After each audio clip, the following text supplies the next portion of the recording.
class, today we will start your chapter 5 from civics book Popular Struggles and Movements। तो आज हम आपका chapter popular struggles और movements के बारे में डिस्कस करेंगे। Popular struggles in Nepal and Bolivia. We will study about popular struggles in Nepal and Bolivia. First of all, we will study the struggle in Nepal. Nepal witnessed an extraordinary popular movement in April 2006. The movement was aimed at restoring democracy. तो नेपाल में एक popular movement start हुआ अप्रैल 2006 में और इस movement का M क्या था? The aim of this movement was to restore democracy in Nepal. Nepal में डेमोक्रेटिक फॉर्म ऑफ गवर्नमेंट को स्टैब्लिश करना इस मूवमेंट का एम था। Although the king formerly remained the head of the state, the real power was exercised by popularly elected representatives. Though the king should remain the head of the state, but the real power would be exercised by the popularly elected representatives. King Birendra, who accepted this transition from absolute monarchy to constitutional monarchy, was killed in a mysterious massacre of the royal family. And King Birendra, who was then the king of Nepal, he accepted this transition. He accepted this transition from absolute monarchy to constitutional monarchy. उन्होंने ये जो transition था कि absolute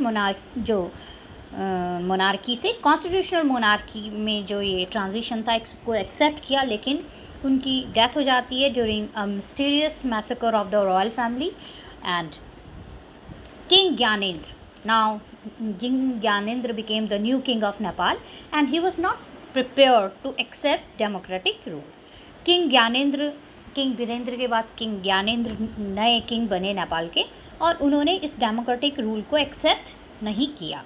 He took advantage of the weakness and unpopularity of the democratically elected government in February 2005. और क्योंकि जो democratically elected government थी वो उस वक्त काफ़ी वीक थी, तो उन्होंने इस चीज़ का फ़ायदा उठाया and he dismissed the then prime minister and dissolve the popularly elected parliament. उन्होंने उस समय जो प्राइम मिनिस्टर थे उनको डिसमिस किया और जो पॉपुलरली इलेक्टेड पार्लियामेंट थी उसको डिसॉल्व कर दिया। The movement of April 2006 was aimed at regaining popular control over government from the king. Now after that the movement started in April 2006 और उसका एम क्या था कि वापस जो है पॉपुलर कंट्रोल रिगेन करना नेपाल में over the government from the king. तो किंग से लेकर जो है एक डेमोक्रेटिक फॉर्म ऑफ गवर्नमेंट को वहाँ स्टैब्लिश करना और मोनार्की रूल को वहाँ से अबॉलिश करना। All the major political parties in parliament formed a 7-party alliance and called for a 4-day strike at Kathmandu. जितनी भी मेजर पॉलिटिकल पार्टीज थी उन्होंने एक 7-party अलायंस के नाम से एक पार्टी बनाई और 4 day की जो है स्ट्राइक रखी गई काठमांडू में। This protest soon turned into an indefinite strike।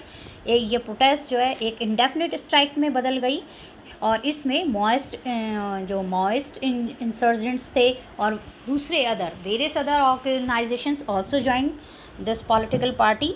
इन्होंने भी इस पॉलिटिकल पार्टी को इनको ज्वाइन कर लिया। People defied curfew and took to the streets. Curfew लगा दिया गया उस दौरान और लोग जो है वो सड़कों पर उतर गए, स्ट्रीट्स पर उतर गए and they started the movement. The number of protesters reached between 3 to 5 lakhs on 21st April and they served an ultimatum to the king। और करीब 5 lakhs जो लोग थे 3 to 5 lakhs 21st अप्रैल में इतने सारे जो प्रोटेस्टर्स थे वो एक अल्टीमेटम लेके किंग के पास आए। The leader of the movement rejected the half-hearted concessions made by the king। लेकिन किंग ने पूरी तरह से इसको एक्सेप्ट नहीं किया और जो उस मूवमेंट के जो लीडर्स थे उन्होंने किंग के इस half-hearted concession को रिजेक्ट कर दिया। They stuck to their demands for the restoration of parliament. वो अपनी इस डिमांड पर अड़े रहे कि उन्हें एक पार्लियामेंट्री फॉर्म ऑफ गवर्नमेंट चाहिए नेपाल में। Power to an all party government, power जो है वो ऑल पार्टी गवर्नमेंट को मिलनी चाहिए और न्यू कॉन्स्टिट्यूंट असेंबली फॉर्म होनी चाहिए नेपाल में। On 24 April 2006 the last day of the ultimatum, 24 April 2006 it was the last day of the ultimatum.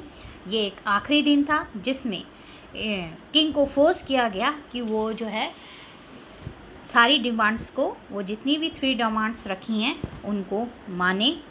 The SPA choose Girija Prasad Koirala as the new prime minister of the interim government. और SPA ने 7 party alliance, इसने गिरिजा प्रसाद कोइराला को elect किया as the prime minister of the interim government. Now we will talk about Bolivia water war. अब हम Bolivia water war के बारे में डिस्कस करेंगे। Bolivia is a poor country in Latin America. Bolivia एक लैटिन अमेरिका का एक poor country है। The World Bank pressurise the government to give up its control of municipal water supply.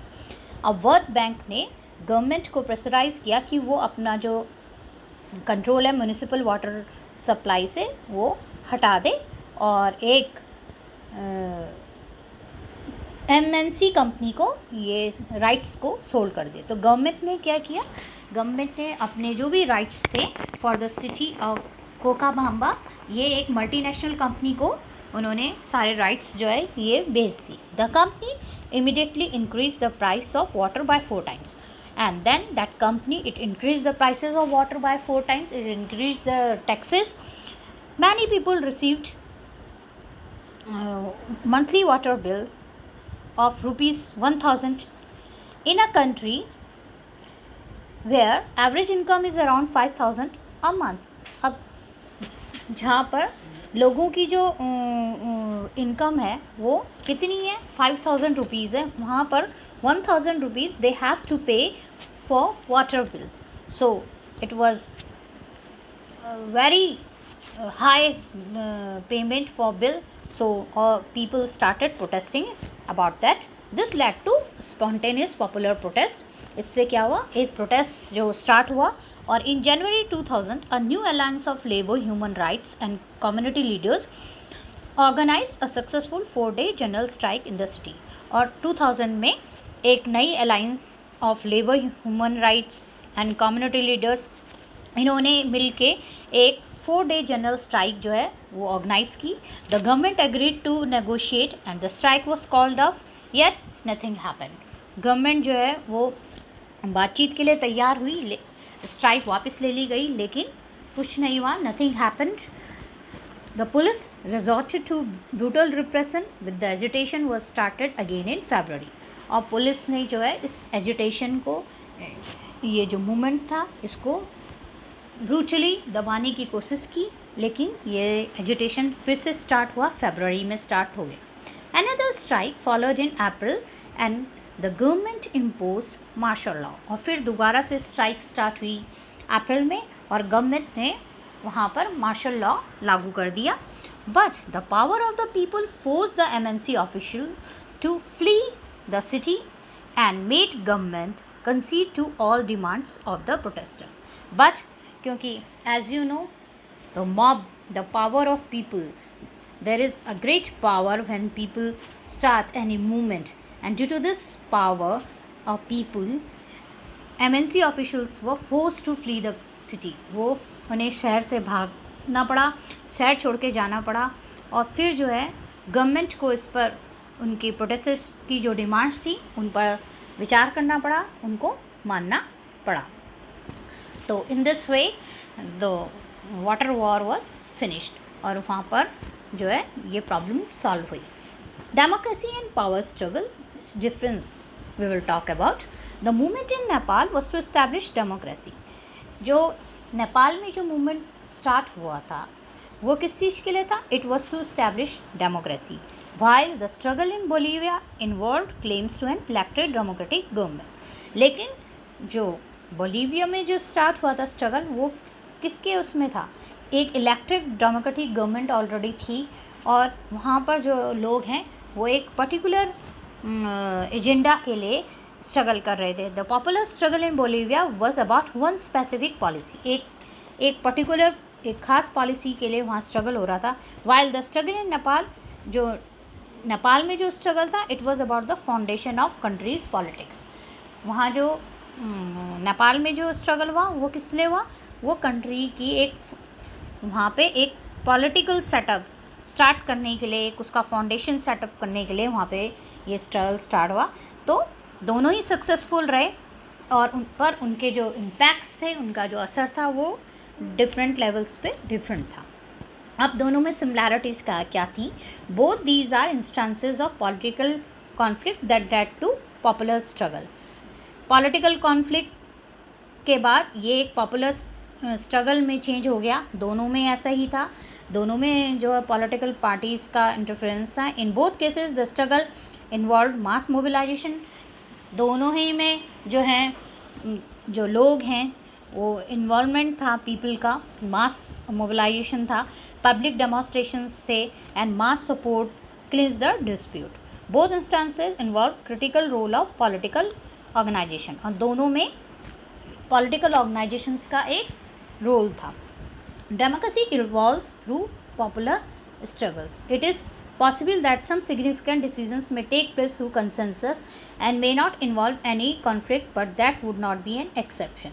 Democratic conflict is resolved through mass mobilization. कोई भी democratic conflict है वो किससे solve हुआ? एक मास मोबिलाइजेशन से सॉल्व हुआ। Sometimes it is possible that the conflict is resolve by using the existing institutions. कभी कभी जो है कोई भी कॉन्फ्लिक्ट हम जो एग्जिस्टिंग इंस्टीट्यूशंस हैं उनके थ्रू भी सॉल्व करते हैं, जैसे कि पार्लियामेंट और judiciary. But when there is a deep dispute, जब डिस्प्यूट काफ़ी ज़्यादा होता है, वेरी ऑफन दीज इंस्टीट्यूशंस जब ये खुद भी इसमें इन्वॉल्व होते हैं in the dispute, the resolution then had to come from outside of from the people.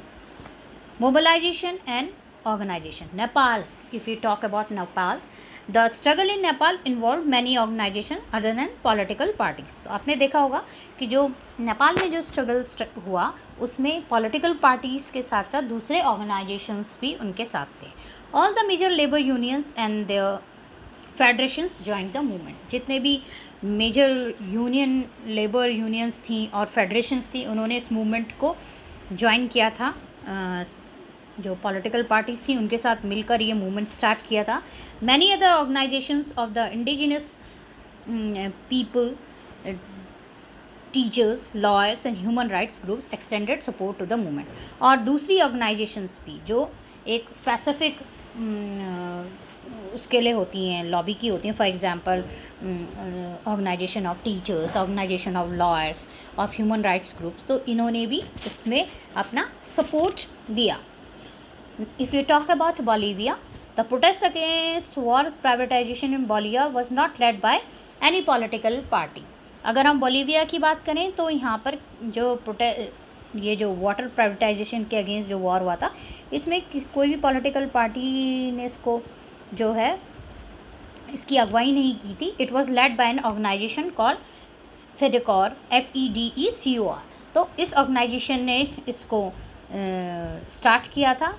और दिस ऑर्गेनाइजेशन कंप्राइज, इस ऑर्गेनाइजेशन में कौन थे? लोकल प्रोफेशनल्स थे, including engineers and environmentalist, and they were supported by federation of farmers. उनको किसने support किया? उनको फार्मर्स के फेडरेशन ने सपोर्ट किया, क्योंकि they were relied on irrigation. The confederation of factory workers unions, worker unions इन सपोर्ट किया। Middle class students from the university of Cochabamba and the cities growing population of homeless street children, इन सब ने जो है इस protest में इनको सपोर्ट किया। The movement was supported by socialist party, और इस मूवमेंट को सोशलिस्ट पार्टी ने भी बाद में सपोर्ट किया। From both this examples we can infer then, we can make it understand that in a democracy several different kinds of organization work behind any big struggle. तो किसी भी democracy में अगर कोई भी स्ट्रगल स्टार्ट होता है, कोई भी बड़ा स्ट्रगल होता है, तो उसके पीछे जो होते हैं अलग अलग ऑर्गेनाइजेशंस भी होती हैं। These organisations play their role in different, और ये ऑर्गेनाइजेशन अपना जो रोल है वो डिफरेंट वे में परफॉर्म करती हैं। First of all it influences the decision making in a democracy. ये डेमोक्रेसी में कोई भी डिसीजन मेकिंग में इनका इन्फ्लुएंस होता है। It is done by creating parties, contesting elections and forming governments. ये किस तरह से किया जाता है? पार्टीज क्रिएट करके, इलेक्शंस कॉन्टेस्ट करके या गवर्नमेंट फॉर्म करके. But every citizen does not participate so directly. They may have the desire, लेकिन हर सिटीजन तो इसमें पार्टिसिपेट नहीं कर सकता डायरेक्टली. तो they may have the desire, the need or the skills to take part in direct political activity than voting. Voting के अलावा भी अगर लोगों में डिज़ायर होती है कि वो डायरेक्ट पॉलिटिकल एक्टिविटी में जो है वो पार्टिसिपेट करें. There are many indirect ways in which can people can get governments to listen to their demands और देयर पॉइंट ऑफ व्यू. तो इसके अलावा भी काफ़ी इनडायरेक्ट तरीके हैं, वेज हैं कि जिसके थ्रू जो लोग जो हैं वो चाहें तो गवर्नमेंट जो है उनकी डिमांड्स को सुनेगी और उनके पॉइंट ऑफ व्यू को भी सुना जाएगा. They could do so by, ये वो कैसे कर सकते हैं? ऑर्गेनाइजेशन फॉर्म करके, एक्टिविटीज़ ऐसी प्रमोट करके जो उनके इंटरेस्ट की बात करें, उनके व्यू पॉइंट्स सामने रखें.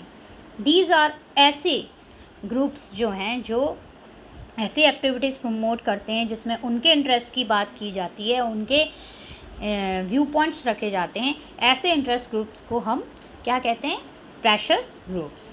Sometimes people decide to act together without forming organisation. और कई बार जो है लोग जो हैं एक साथ मिलके भी ये बिना किसी ऑर्गेनाइजेशन को फॉर्म करके भी एक्ट करते हैं, इसमें वर्क करते हैं, अपनी डिमांड्स को रखते हैं. So today we will in this first part, अभी हम इसमें इतना ही इसमें पढ़ेंगे. In the next part, in the second part, we will discuss about the pressure and other different groups, and hope you would have understood this. आप लोगों ने इसको समझ लिया होगा चैप्टर को. and thanks for today.